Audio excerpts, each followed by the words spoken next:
आई coverage, रहस्य की खोज।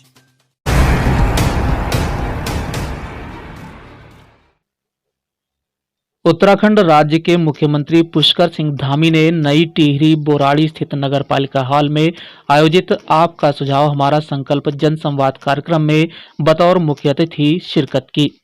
इस दौरान मुख्यमंत्री द्वारा विभिन्न विकास खंडों के कुल 18 ग्राम प्रधानों को मनरेगा, NRLM, स्वयं सहायता समूहों में कार्यों एवं ग्राम स्तर पर उत्कृष्ट कार्य किए जाने पर सम्मानित किया गया।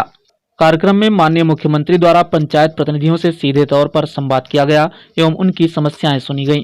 उन्होंने कहा, पंचायत प्रतिनिधि गांव में आम जनता से सीधे तौर पर जुड़े होते हैं, जिसके फलस्वरूप प्रधानों के सुझाव काफी महत्वपूर्ण हैं। विभिन्न विकास खंडों से आए करीब 400 प्रधानों को संबोधित करते हुए उन्होंने कहा, प्रधानमंत्री श्री नरेंद्र मोदी की अपेक्षा अनुसार तीसरा दशक उत्तराखंड का दशक होगा। उन्होंने कहा, केदारनाथ धाम से प्रधानमंत्री श्री मोदी ने पूरी दुनिया को संदेश दिया कि 21वीं सदी का तीसरा दशक उत्तराखंड राज्य का होगा।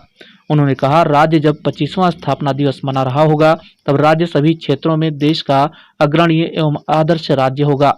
उन्होंने कहा, हमारी सरकार प्रत्येक क्षेत्र में विकास का लक्ष्य रख रही है, जिसके अंतर्गत प्रत्येक विभाग को आने वाले 10 साल हेतु रोड मैप तैयार करने के निर्देश दिए गए हैं।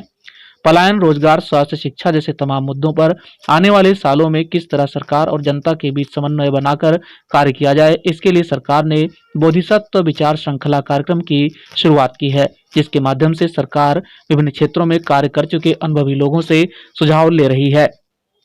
उन्होंने कहा, इसके आधार पर विकास की रूपरेखा बनाई जाएगी। मुख्यमंत्री श्री धामी ने कहा कि देवस्थानम बोर्ड पर जनभावनाओं के अनुरूप फैसला लिया गया। हमारी सरकार ने लंबे समय से चली आ रही मांगों को देखते हुए PRD जवानों, उपनल कर्मियों, ग्राम प्रधानों, आंगनबाड़ी कार्यकर्तियों का मानदेय बढ़ाने का कार्य किया है। सरकार युवाओं को रोजगार देने पर कार्य कर रही है। विभिन्न विभागों में रिक्त चल रहे 24,000 पदों पर भर्ती प्रक्रिया चालू है। लंबे समय से चली आ रही पुलिस भर्ती की मांग को भी सरकार ने पूरा करने का कार्य किया है। हाल ही में टिहरी क्षेत्र हेतु हुई 21 योजनाओं का शिलान्यास विकास की राह पर मील का पत्थर साबित होगी। किसान सम्मान समारोह यात्रा निकाली, किस तरह से लेते हैं? चाहे देश का जवान हो या किसान हो या नौजवान हो, कभी भी कांग्रेस ने किसी की चिंता नहीं करी। कभी हमने इस देश के अंदर 55 वर्षों तक कांग्रेस पार्टी का शासन रहा है और कभी किसान को आगे बढ़ाने के लिए काम नहीं किया। माननीय प्रधानमंत्री किसानों की आय दुगनी हो, उसके लिए बहुत सारी योजनाएं चलाई जा रही हैं। किसान सोल हेल्थ कार्ड हो, किसानों की आय दुगनी हो, उस पर लगातार काम हो रहा है और माननीय प्रधानमंत्री हमारे साथी जवानों की बात जवानों का चाहे उनकी आज -डिग्री तापमान में काम करने वाले सबके सुझाव आए और सुझाव देने का प्रयास मिलते हैं। उसके सुझाव कुछ कार्यक्रमों को आगे बढ़ाएं। यदि कोई परेशानियाँ हैं, समस्याएँ हैं, उन समस्याओं का भी हल और हम कोशिश कर रहे हैं इसी प्रकार से सुझाव देने और संकल्प के लिए आज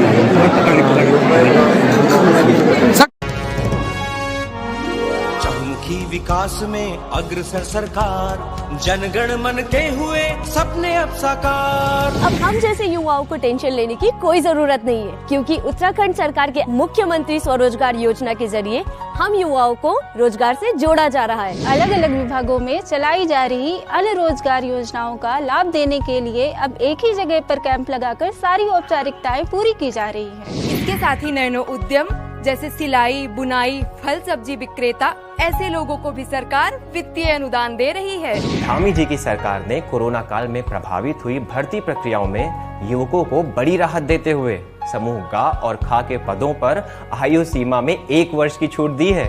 और यही नहीं, मार्च 2022 तक होने वाली भर्ती परीक्षाओं में लिया जाने वाला शुल्क भी धामी जी ने अब माफ कर दिया है। वीर चंद्र सिंह गढ़वाली पर्यटन स्वरोजगार योजना के तहत दी जाने वाली सब्सिडी को बढ़ाया जा रहा है। अब स्टार्टअप के लिए भी सरकार युवाओं को सहूलियत दे रही है। श्रीनगर, हल्द्वानी और देहरादून के मेडिकल कॉलेजों में 501 पदों को सृजित किया गया है और इसी के साथ ही राजकीय नर्सिंग कॉलेज बाजपुर में 70 पदों की स्वीकृति दे दी गई है। उत्तराखंड में लगभग 22 से 24,000 रिक्त पदों और बैकलॉग के साथ ही समस्त रिक्त पदों पर भर्ती प्रक्रिया शुरू हो चुकी है। अब मिलेगा हमें रोजगार का अधिकार। युवाओं के संग है हम, उत्तराखंड है हम।